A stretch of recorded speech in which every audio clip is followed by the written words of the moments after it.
To set Google Tags Reminders Lock Screen Notification as hide content in Samsung Galaxy S21, S21 Plus or S21 Ultra, open Settings, swipe the notification panel, and then the settings icon.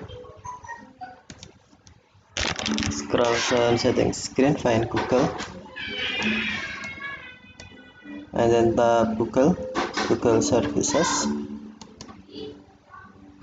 Scroll down screen, and then tap settings for Google Apps.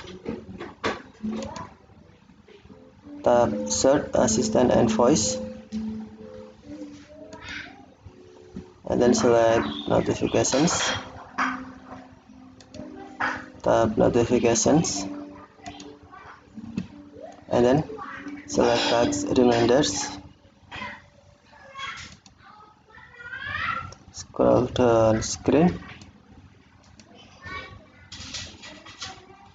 and then select Lock Screen.